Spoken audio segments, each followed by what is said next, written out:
Thank you, Madam Chair.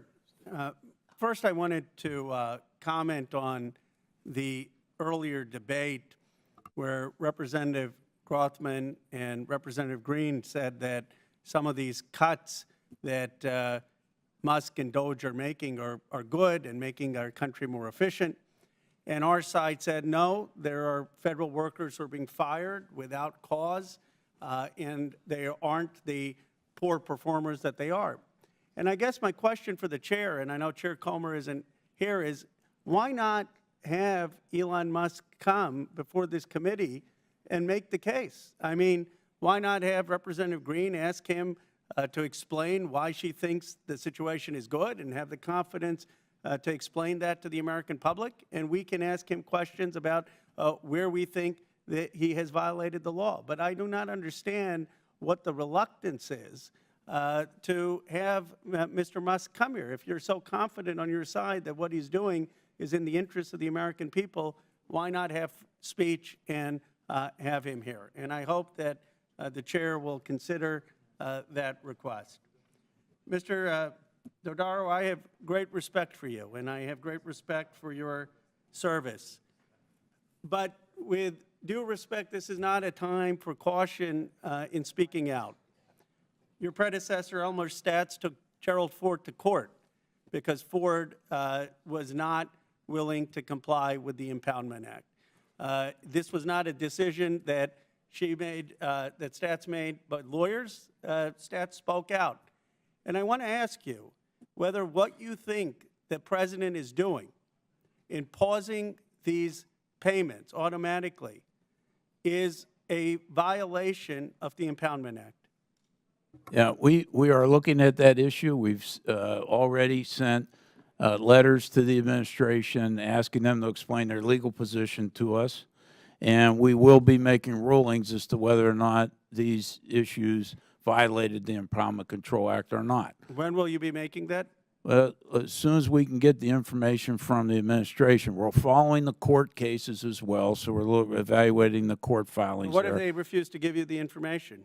Well, we have the information that's available through the court filings of what their legal positions are for many of these issues that are subject to the litigation. Would you say within 45 days? Because that's the rescission, I mean, they have about 45 days. I mean, I think the automatic payments is a violation itself. Yeah, we are going to make these decisions as fast as possible. I fully intend to carry out our responsibilities under the Impoundment Control Act expeditiously and thoroughly. But how about by May 1st?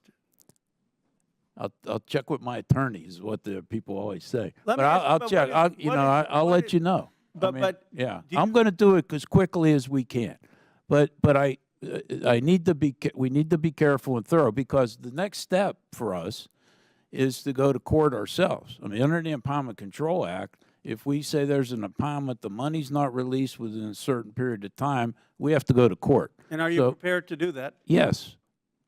Yes. But I need to be prepared and be careful. And because when I go there, I want to win.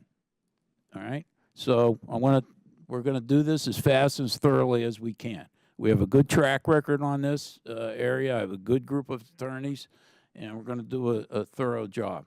So can the American people be assured that if there are violations of the Impoundment Act in the automatic pause or in the cuts, that you will make sure that you prosecute that or take it to court and are confident that you will prevail?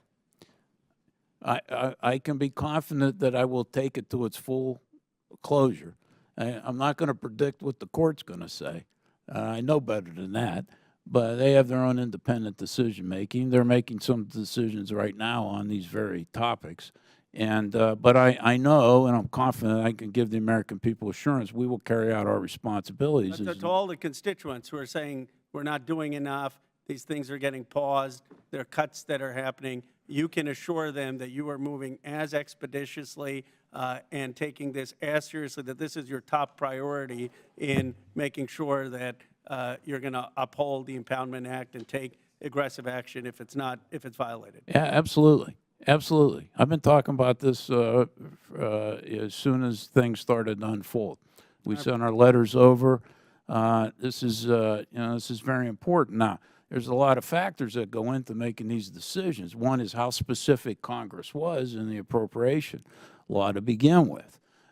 We need to take that into account. This year we're in a continuing resolution stage, so you don't have a lot of specifics for this fiscal year, whether it's know your money or not your money. There's some pauses for programmatic review. There's a lot of details and a lot of legal considerations to sort through. But this is a high priority for us, and we're going to execute our responsibilities. I appreciate it. All right, I'll now recognize Mr. Biggs for 5 minutes. Thank you so much. It's good to see you again. Welcome back.